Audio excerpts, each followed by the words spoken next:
All right, it is end of season tradition to set the table for the next 49ers campaign. It's our State of the 49ers series on The Athletic, co-written by Matt Barrows and me. And this year we're on reverse order.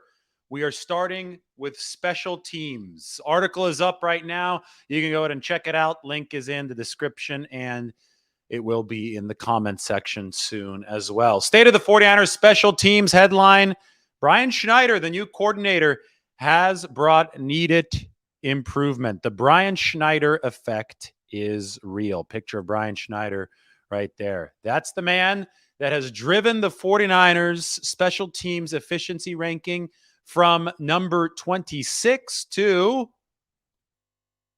well, it's DVOA by year, number 27 to number 15. Number 26 EPA per play to number 15, making that a little bit bigger for you. You could see the trend of the 49ers special teams unit throughout the years under Kyle Shanahan.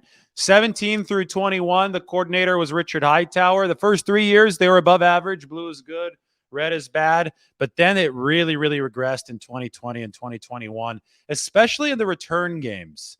And in 2021, special teams was a problem down at number 27. The 49ers did improve to slightly above average overall here in 2022 under the new coordinator, Brian Schneider. So the effect has been real, but why don't we go through the details behind all of this so that way we can understand how the 49ers improved and what they must do to maintain their trajectory moving forward. So first of all, overall efficiency for the 49ers special teams unit. These are EPA per play ranks in 2021 versus 2022. And it's very interesting to me that it's not like they just cleanly improved across the board, but there is a lot of nuance here to appreciate.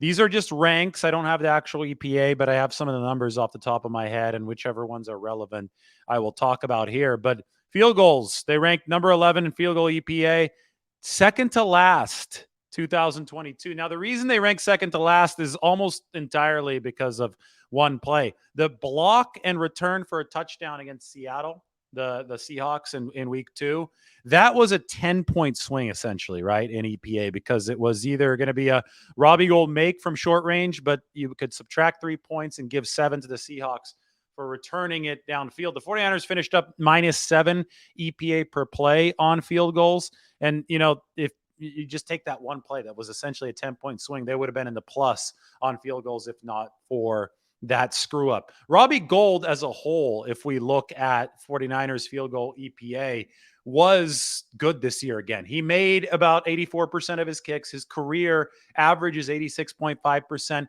And Robbie Gould made 8 out of 8 kicks in the postseason. He's 29 out of 29 in the playoffs over the course of his career. And that's never been done before. He has the most kicks in NFL history without missing in the postseason. So Gould is a pending free agent. Big question, will he return? Well, 49ers generally, if not for that block, obviously, in week 2, it would have been one of the upper EPA teams in field goals again. And Robbie Gould is definitely not the problem. I think that Robbie Gould is a player that the 49ers, if they plan on contending year in, year out, want kicking field goals for them in the postseason, just because he has been the epitome of clutch in playoff football. So as a pending free agent, 49ers going to have to be ready to pay him. Cap hit $5 million this past year. Gould, 40 years old now. Looks like he still has some left in the tank, though he wants to be a Hall of Famer. And we discussed that in the State of the 49ers special teams PCC there. Gould fist bumping Mitch Wishnowsky. Wishnowsky signed an extension at the start of this past season. Gould now, well, he expects this to be decided on by the 49ers if they want to bring him back or not at around the NFL Combine, which is coming up at the end of this month. So that's the big question regarding the 49ers kicking game. Why don't we go back to the efficiency chart here and see what else is going on? Punt. Mitch Wishnowsky led the 49ers to number 7 punt DVOA in 2021. Now, that technically did drop to number 18 in 2022, but let me tell you something. They're plus 6.1 EPA per play last year. They're plus 6 EPA per play this season. So the punt and the punt coverage, it stayed exactly the same, or essentially the same, not exactly, 0.1 point of a difference there, but the ranking tumbled a lot, and it shows you that the NFL is really clustered together. And there's volatility year in and year out in special teams metrics in the NFL. So 49ers kept it relatively even. The rest of the league got a little bit better. 49ers dropped from 7 to 18. I wouldn't make all too big of a deal of it, especially because you see where the 49ers really improved. And the kick return and kickoff and punt return games were all decidedly below average in 2021. Maybe punt return was okay, but kick return was terrible. It was worse than the league. That's what we said the 49ers had to get better at. They did surge in kick return from 32 to 21 under Brian Schneider. And when we talk about moving from 32 to 21, this was about 3 touchdowns worth of expected points this season. Remember how much kickoff returns screwed them in 2021. They lost 2 games against Seattle because they were fumbling away kick returns. Well, it wasn't the case here in 2022. They held on to the football on the kick returns. Ray McLeod didn't break one, but there was positive efficiency. A good example was against Dallas after he fumbled away the punt return.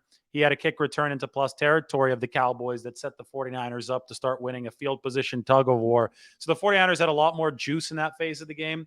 And they also did better in kickoffs, although the ranking only improved 2 spots. The EPA per season, they gained nearly 4 points of EPA there. That isn't nothing. Let's put it that way. I know that's a double negative, but it's not nothing. The 49ers did see improved efficiency in coverage. And one thing that they did over the course of the offseason was they went out and they signed players who were good at special teams. And you see the NFL special teams tackle leaders. George Odom was number 1 with 21. Demetrius Flangan-Foles, number 2, 18. So the 2 leaders of special teams tackles were 49ers. They also had a third guy in the top 10. That was Oren Burks, who was number 9 with 14 tackles. It does help to have a good offense, meaning that you're kicking off a lot, but it also helps to have guys who are specialists on special teams who know how to strap it up and go out there and make some tough tackles when they're sprinting headlong down the course of the field. I mean, it takes a little crazy to be able to succeed in any way on special teams, and the 49ers did have guys wired to do that. So looking at the overall efficiency again, obviously better punt return. Ray McLeod, number 5 in punt return average this season. That all helped the 49ers, and it added up into the number 13 ranked special teams unit by EPA per play, better than number 24 in EPA last year, and number 27 DVOA last year improved to number 15 DVOA special teams in 2022. And here's a big kicker right here. Number 5 DVOA for the 49ers special teams from week 8 onward. Number 5. Now, DVOA is going to factor in the strength of the opposing special teams units that the 49ers are competing against. And the reason why I measure from week 8 onward, that's when they picked up McCaffrey. That's when it seemed the team as a whole hit a stride, hit turbocharge, right? And from that point onward, offense was number 1, defense was number 1, and special teams was number 5. So I think it is completely reasonable to look at the 49ers special teams this year under this guy, Brian Schneider, and say they should be top 10. Let's say top 10 year in and year out, as long as they keep on taking it seriously as far as talent acquisition, making sure guys are versatile enough to play that third phase of the game. And they obviously have to make sure that they replace or re-sign Robbie Gould effectively, because Brian Schneider was awesome in 10 seasons with the Seahawks as special teams coordinator. Number 4 EPA, expected points added, for the Seattle Seahawks over that 10-year stretch on special teams. Hightower wasn't getting the job done for the 49ers, so they brought in Schneider, and he immediately turned things around here in 2022. First part of the season took a little bit for the 49ers to firmly entrench his style, his coaching, get the right healthy players in there. But again, from week 8 onward, Brian Schneider oversaw the number 5 DVOA special teams unit for the 49ers. And to me, I think they can have a unit that continues to churn out similar efficiency, because the goal of special teams is just don't screw it up. And the 49ers special teams in 2021 screwed it up way too many times. They had one screw up really early on this year in week 2 against Seattle on that field goal block that was taken back for a touchdown by the Seahawks. And then Ray McLeod fumbled the punt return against the Cowboys. But hey, the 49ers won both games that they screwed up. They didn't lose the games that special teams screwed up in 2021. And that was a big deal. And you see the overall rank. Well, they're in the blue. They're number 13 compared to number 24 last season. So Schneider did do his job. And the state of the 49ers special teams, well, the summary is they've improved and they needed improvement. And we're excited to continue tracking the rest of these 49ers position groups in the state of the 49ers series. Special teams came first. We're going to go through the defense next. I think defensive backs will probably be next. Linebackers, defensive linemen, then to the offensive side, O-line, running backs, tight ends, wide receivers, and finally the quarterback position. So like the video, sub to the channel. This is the State of the 49ers series. Hope you enjoy it, and make sure you also subscribe to The Athletic. Everybody take care.